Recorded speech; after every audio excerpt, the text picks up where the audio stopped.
Hello friends, welcome to my YouTube channel. और इस video में हम बात करेंगे म्यूचुअल फंड्स के बारे में। म्यूचुअल फंड्स होते क्या है, वो किस तरीके से काम करते हैं, आप उनमें इन्वेस्टमेंट कैसे कर सकते हो और आप उनसे बेनिफिट कैसे पा सकते हो। तो आइए चालू करते हैं। देखिए, म्यूचुअल फंड जैसे उसके नाम में ही है, ये एक तरीके का म्यूचुअल फंड है। इसका मतलब बहुत सारे लोगों का पैसा एक जगह पे आया है और उस पैसे से कुछ सामान खरीदी किया जाता है और वो या लिया या बेचा जाता है।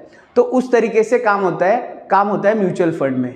जैसे कि फॉर एग्जांपल, आपके घर में आपके रिश्तेदार, आपके बहुत सारे रिश्तेदारों का पैसा अगर आपके पास आए, यानी आप हर एक रिश्तेदार से पैसा ले ले, आप उनको बोले कि आप मुझे इतना पैसा दीजिए, आप मुझे इतना पैसा दीजिए, आप मुझे इतना पैसा दीजिए।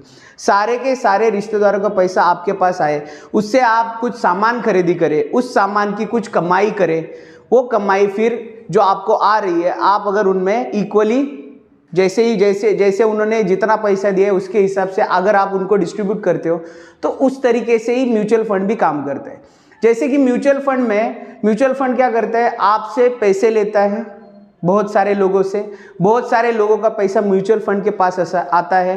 वो पैसा वो इक्विटी मार्केट में लगाता है, यानी शेयर मार्केट में लगाता है। वो शेयर मार्केट में लगाता है या गवर्नमेंट सिक्योरिटीज परचेस करता है। दोनों में से एक जगह पे वो पैसा लगाता है या दोनों में लगाता है, depending on the type of the mutual fund. और वहां से जो कमाई आती है फिर वो आपको उसका खर्चा काट के जो बचता है वो आपको दे देता है। तो बेसिकली म्यूचुअल फंड क्या होता है, यहाँ पे बहुत सारे लोग पैसा इन्वेस्ट करते हैं, वो पैसा म्यूचुअल फंड के पास आता है। वो शेयर मार्केट में मोस्ट प्रोबेबली वो पैसा डालता है। अगर इक्विटी फंड है तो पूरे का पूरा पैसा आपका शेयर मार्केट में लगेगा। अगर इक्विटी फंड ना हो के दूसरा कुछ है, बैलेंस फंड है, तो कुछ पैसा इक्विटी में डलेगा, कुछ पैसा वो गवर्नमेंट सिक्योरिटीज लेगा जो कि सेफर एसेट है। तो दोनों का बैलेंस्ड होता है, इसीलिए उसको बैलेंस्ड फंड बोला जाता है। अभी यहाँ पे लेटेस्ट कंसीडर एक काम करते हैं, एक म्यूचुअल फंड नया लॉन्च हो रहा है। ऐसा एक केस बना लेते हैं कि सपोज एक नया म्यूचुअल फंड लॉन्च हो रहा है। शुरुआत में उसकी लॉन्चिंग जो डेट है, वहां पे उसके पास जो एसेट है वो 1000 करोड़ 2000 करोड़, जो भी उसकी जो फंड अवेलेबल है वो इतना है, 1000 करोड़ 2000 करोड़। वो फंड जो अवेलेबल है उसके पास, वो उस फंड के क्या करता है, यूनिट्स बनाता है। यानी अगर उसके पास 2000 करोड़ का फंड है तो उस पैसे के वो यूनिट्स बनाता है। और लेटेस्ट से एक यूनिट का प्राइस है 10 रुपया, तो आपको वो यूनिट्स बेचता है। आप क्या करते हो, यूनिट्स परचेस करते हो म्यूचुअल फंड के। अभी लेटेस्ट से आपने 10 रुपए के भाव से 500 यूनिट परचेस किए, तो टोटल आपकी इन्वेस्टमेंट हो गई 5000 रुपया। अभी अगर ये इक्विटी फंड है तो आपका 5000 रुपया शेयर मार्केट में लगेगा। और वो शेयर मार्केट फिर वो म्यूचुअल फंड का जो फंड मैनेजर होता है, वो जो आप 5000 रुपये आपका पूरे का पूरा शेयर मार्केट में लग रहा है, किन किन शेयर में लग रहा है उसकी सारी लिस्ट आपको प्रोवाइड करेगा। यानी fund manager will provide the list of all the stocks in which he is going to apply that particular amount that has been invested by you. अभी आपने क्या किया, आपने म्यूचुअल फंड में पैसे इन्वेस्ट किया, ये जो फंड मैनेजर है ये डिसाइड करेगा कि भाई कौन कौन से शेयर ले और कौन कौन से शेयर में कितना एलोकेशन करे, कितने शेयर ले उसके। अभी मार्केट के हिसाब से जब भी उस शेयर में उतार चढ़ाव आएगा, उसके हिसाब से वो जो उतार चढ़ाव है आपके यूनिट्स में दिखना चालू हो जाएगा, क्योंकि आपने परचेस किया यूनिट। तो इस तरीके से जो शेयर मार्केट है उसमें आपका पैसा थ्रू म्यूचुअल फंड दौड़ेगा। तो इस तरीके से म्यूचुअल फंड काम करते हैं। अभी यहाँ पे क्या है, ये जो फंड मैनेजर होता है ये सारी रिस्पॉन्सिबिलिटी लेता है, आपको कुछ करने की जरूरत नहीं है, आपके बिहाफ वो सारे डिसीजन ले रहे हैं उधर। और वो जो काम कर रहे हैं उसके अंडर भी बहुत सारी एक पर्टिकुलर प्रोफेशनल टीम रहती है। उन सबका खर्चा निकाल के जो बचता है वो उनकी टोटल एसेट वैल्यू बन जाता है। यानी सपोज एक asset value, total asset available उनके पास अगर मुझे निकालना है तो टोटल एसेट माइनस लायबिलिटी, ऐसा करना पड़ेगा। तो हमारे लिए एक फॉर्मूला बन जाता है, देखो, net asset value NAV is equals to total asset minus liabilities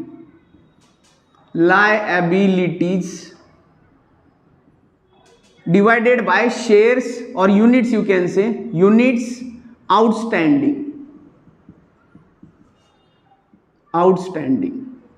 तो ये जो फॉर्मूला है यहाँ पे आपको जो दिख रहा है टोटल एसेट, यानी जो फंड के पास टोटल जितना पैसा है अभी माइनस लायबिलिटी, यानी वो जो खर्चा करते हैं, वो जो टीम है उनकी सैलरी उनको देनी पड़ती है, फंड मैनेजर की सैलरी हो गई, ये सारे जो खर्चे होते हैं वो निकाल के वो उनकी लायबिलिटी हो गई। और यूनिट्स आउटस्टैंडिंग यानी वो जो एसेट है उसके अगेंस्ट जितने भी नंबर ऑफ यूनिट्स है अवेलेबल, वो है यूनिट्स आउटस्टैंडिंग। यानी ये अगर फॉर्मूला लगा के जो नंबर आता है उसको बोलते हैं नेट एसेट वैल्यू। और हर डे पे जब मार्केट खत्म होता है तो डे के एंड में उस म्यूचुअल फंड का नया एनएवी आता है शाम में, यानी हर मार्केट की मूवमेंट पे ये एनएवी रन करता है। तो over a longer period mutual fund में आपको गेन ही मिलता है अगर मार्केट ऊपर जा रही है तो, ठीक है। अभी ये जो है यहाँ पे रिटेल इन्वेस्टर को, यानी जो छोटा इन्वेस्टर होता है उसको म्यूचुअल फंड में दिमाग लगाने का कुछ भी जरूरत नहीं है, उसका उधर दिमाग लगाने के लिए फंड मैनेजर है जो उसके बिहाफ पूरे डिसीजन ले रहे हैं। तो यहाँ पे बहुत सिंपल है इन्वेस्ट करना म्यूचुअल फंड में, कोई भी रिटेल इन्वेस्टर हो वो आसानी से इधर इन्वेस्ट कर सकता है। और एक बड़ी बात यहाँ पे ये होती है कि भाई जो भी काम हो रहा है इधर वो पूरा सेबी गवर्नड है। पहले वीडियो में भी मैंने आपको बताया शेयर मार्केट में जो भी कारोबार है, retail investor, organisations, company, exchange, broker, इन सब के ऊपर देखरेख करने के लिए कौन होता है? सेबी होता है। तो सेबी म्यूचुअल फंड भी सेबी के अंडर आते हैं, तो सेबी का पूरा रेगुलेशन, रूल्स एंड रेगुलेशन इसको भी लागू है। So they will take care that the mutual funds are working properly. अगर म्यूचुअल फंड में आपने इन्वेस्ट किया है और आपको कुछ भी तकलीफ है तो आप सेबी में उनकी कंप्लेंट कर सकते हो and SEBI will take the necessary action if they are defaulting something, यानी उन्होंने कुछ गलत किया है तो SEBI will take the action against them, ये भी होता है। अभी ये सारी बातें मैंने आपको बताई। देखिए म्यूचुअल फंड में इन्वेस्ट करना बहुत आसान है, लेकिन यहाँ पे एक बात मुश्किल है कि म्यूचुअल फंड बहुत सारे टाइप के होते हैं, वहां पे स्क्रीनिंग करना और कौन सा म्यूचुअल फंड सही है जो आपको लॉन्ग टर्म में अच्छे रिटर्न दे, ये जो करने की प्रोसेस है ये बहुत मुश्किल होती है। तो ये सारी बातें हम हमारे नेक्स्ट वीडियो में करेंगे कि what are the advantages and what are the disadvantages of the mutual fund, that we are going to see in the next video. Thank you very much.